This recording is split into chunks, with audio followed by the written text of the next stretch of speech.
ऑनलाईनच्या माध्यमातून गेली 4 महिने घेतले आणि खूप सक्सेसफुली त्या ठिकाणी साहेबांनी मलाही 2 वेळा त्या ठिकाणी बोलवलं ऑनलाईन पद्धतीने. साहेब, आम्ही शिवज्योती सहकारी पतसंस्थेने जे आमचं काही संचालक मंडळ असेल किंवा अधिकारी वर्ग असतील किंवा कर्मचारी वर्ग असेल, सगळ्यांनी एकत्रित येऊन ऑनलाईन पद्धतीचं ह्या ठिकाणी आम्ही ॲप चालू केलेलं आहे आणि त्या ॲपच्या माध्यमातून प्रत्येक कर्मचाऱ्याला अगदी व्हाउचर बनवण्यापासून तर अगदी बॅलन्स शीट पद्धत त्या ठिकाणी समजून सांगतो. आणि प्रत्येक सोमवारी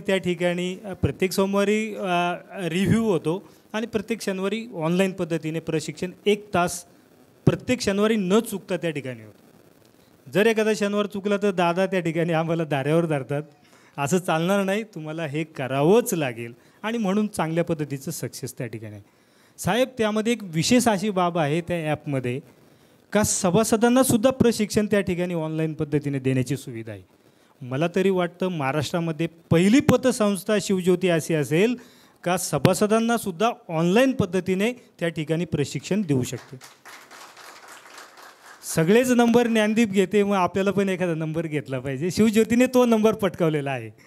ऑनलाईन पद्धतीने सभासदांना कर्मचाऱ्यांना प्रशिक्षण आम्ही त्या ठिकाणी देत आहोत. तदनंतर महाराष्ट्र राज्याचे पतसंस्थांचे निबंधक नियामक मंडळाचे सचिव माननीय राम कुलकर्णी साहेब यांना विनंती केल्यावरून आज ते अधिवेशनासाठी मुंबईला होते. साहेबांना विनंती केली आमच्या संस्थेने संचालक मंडळाने का साहेब तुम्ही आले, मार्गदर्शन आम्हाला केलं तर निश्चितच आमच्यासाठी हे भाग्याचं असेल. आणि ह्या विनंतीला मान देऊन साहेब आज या ठिकाणी उपस्थित राहिलेत. साहेबांना मी विनंती करतो, आपण उपस्थित सर्व सभासद, कार्यकर्ते, संचालक, कर्मचारी, अधिकारी, इतर पतसंस्थेचे मान्यवर सर्वांना आपण उद्देशून या ठिकाणी आम्हाला मार्गदर्शन करावं.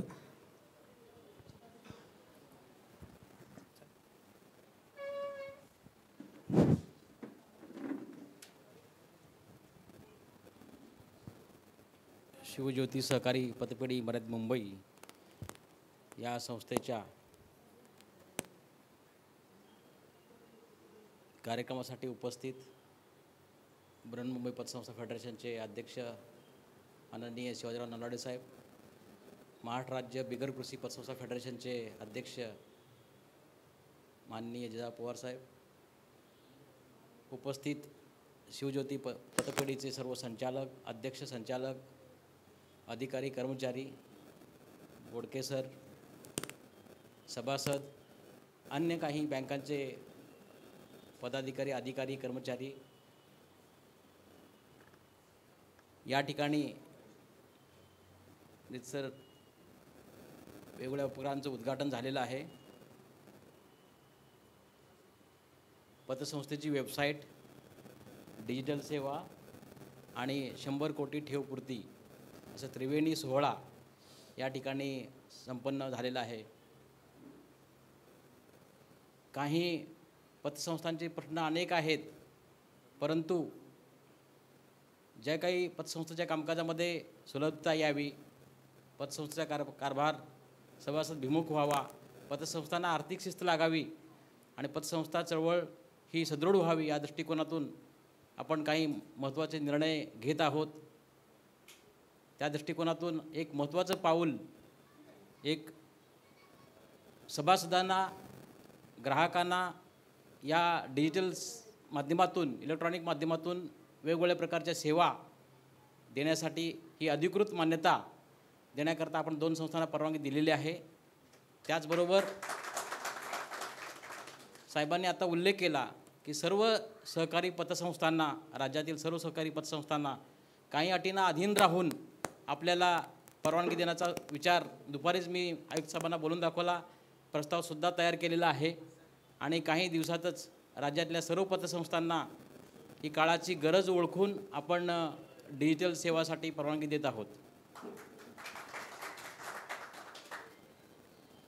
यामध्ये पतसंस्थांच्या शिवज्योती पतपेढीच्या कार्याचा उल्लेख आपण जर केला, या ठिकाणी 35,108 सभासद, 170 कोटीचा संमिश्र व्यवसाय, 100 कोटीहून अधिक ठेव पूर्ती झालेली आहे.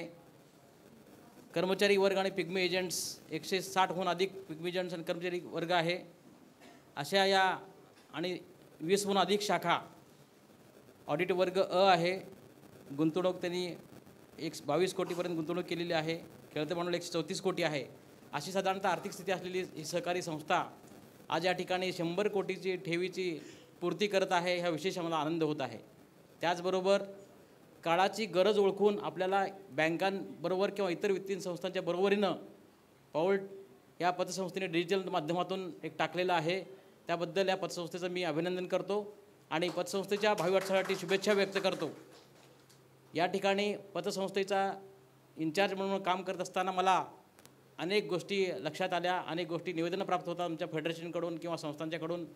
त्या दृष्टिकोनातून आपण महत्त्वाचे निर्णयसुद्धा या ठिकाणी नियामक मंडळाच्या माध्यमातून आत्तापर्यंत 10-15 निर्णय आपण घेतलेले आहेत, जेणेकरून पतसंस्थेच्या कामकाजामध्ये सुलभता यावी, पतसंस्थांना आर्थिक शिस्त लागावी आणि पतसंस्था चळवळ ही सदृढ बनावी, आर्थिकदृष्ट्या सक्षम बनावी.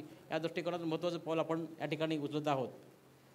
या माध्यमातून ग्राहकांना सेवा देणं एवढाच एक हेतू नाही, त्याचबरोबर लो कॉस्ट डिपॉझिट्स जे पतसंस्थांचे सेव्हिंग अकाउंट्स किंवा करंट अकाउंट्स जे काय ऑपरेट होत नाहीत वर्षानुवर्षे, हे लो कॉस्ट डिपॉझिट या संस्थांना मिळणार आहेत. त्याचबरोबर हे सगळे अकाउंट्स ऑपरेट झाल्यानंतर नवीन तरुण पिढीसुद्धा या ठिकाणी या मोबाईल बँकिंगच्या माध्यमातून ही आकर्षित होणार आहे आणि अधिकाधिक ग्राहक अधिकाधिक खातेदार समस्या या माध्यमातून वाढणार आहेत. काही त्यामध्ये अडचणी होत्या, मात्र आपल्याला साहेबांनी उल्लेख केला की बँकांच्या बरोबरीने किंवा बँकांपेक्षा अधिक काम करणाऱ्या पतसंस्था आपल्याकडे आहेत. या ठिकाणी मगाशी उल्लेख केला ज्ञानदीप आहे, शिवकृपा आहे, चिपळूण नागरी पतसंस्था आहे. अशा अनेक संस्था आपल्याकडं चांगल्या पद्धतीनं बँकांपेक्षाही चांगलं काम करणारे आहेत.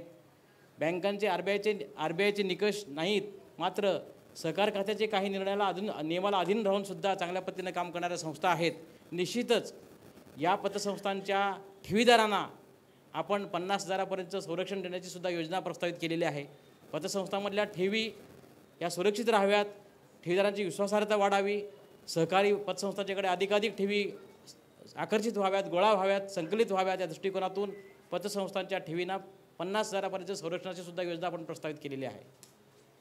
जेणेकरून जो बाहेरच्या आपल्या अन्य संस्थांच्याकडे जो ठेवीदारात पैसा चाललेला आहे तो सहकारामध्ये पैसा डायव्हर्ट व्हावा, या दृष्टिकोनातून अ ब क ड याचा विचार न करता अशी योजना आपण प्रस्तावित केलेली आहे. ती लवकरच सर्व फेडरेशनच्या समोर प्रेझेंटेशन करून आपण ती योजना शासनाच्या मान्यतेने कार्यान्वित करत आहोत. म्हणजे सांगण्याचा उद्देश की कमी कालावधीमध्ये सुद्धा या संस्थेने चांगली प्रगती केलेली आहे. डिजिटलपर्यंत आपण पोहोचलेलो आहोत. एक काळ असा होता की सुरुवातीने उल्लेख केली की ज्या संस्था स्थापन केली त्यावेळेचं भाग भांडवलाने घेतली परिस्थिती, तर आता खूपच आमूलाग्र बदल झालेला आहे आणि ह्याचा लाभ अनेक ग्राहकांना संस्थेच्या सभासदांना होणार आहे. भविष्यामध्ये या संस्थेची वाटचाल दिवसेंदिवस प्रगती हो. आत्ताच एक उल्लेख केला का गोष्टीचा, ऑनलाईन ट्रेनिंग करणारी सुद्धा पहिली संस्था आहे. सभासदांना ऑनलाईन ट्रेनिंगचा पहिली संस्था असा उल्लेख केला. मी ज्या ठिकाणी संस्थांच्या ठिकाणी मी गेलेलो आहे त्या ठिकाणचं वेगळेपण मी नक्कीच पाहतो आणि ते वेगळेपण या संस्थेमध्ये आहे की ऑनलाईन पद्धतीनं ट्रेनिंगची सुविधा सुरू केलेली आहे आणि सभासदांना, कर्मचाऱ्यांना, अधिकाऱ्यांनासुद्धा ऑनलाईन पद्धतीने ट्रेनिंग देणारी संस्था ही पहिली संस्था ठरलेली आहे. एकंदरीत संस्थेची आर्थिक परिस्थिती चांगली आहे. संस्थेची आर्थिक भरभराट हो आणि भविष्यामध्ये त्याच्या वाटचालीसाठी मी शुभेच्छा व्यक्त करतो. आणि मला कमी वेळेमध्ये मला बोलण्याची संधी दिली आणि या ठिकाणी मला उपस्थित राहण्याची संधी दिली त्याबद्दल मी संयोजकांचा आणि सर्व संस्थांच्या प्रतिनिधींचा आभार मानतो आणि 2 शब्द संधी आभार मानतो. धन्यवाद. धन्यवाद साहेब. खूप छान असं या ठिकाणी आपण मार्गदर्शन केलं. साहेबांकडे आम्ही मंजुरीसाठी जी डिजिटल सेवा जी आहे त्याच्या मंजुरीसाठी गेलो होतो पुण्याला सहकार आयुक्त कार्यालयामध्ये. तब्बल 3 तास साहेबांची आणि माझी चर्चा झाली. त्यानंतर लक्षात आलं का साहेबांचं जे काही अभ्यासू वृत्ती आहे, तंतोतंत प्रत्येक गोष्टीचा अभ्यास, तत्वनिष्ठ अभ्यास साहेब त्या ठिकाणी करत आहेत आणि 100% आपल्या पतसंस्थांसाठी ते लाभदायक या ठिकाणी ठरणार आहे. यानंतर संस्थेचे सर्व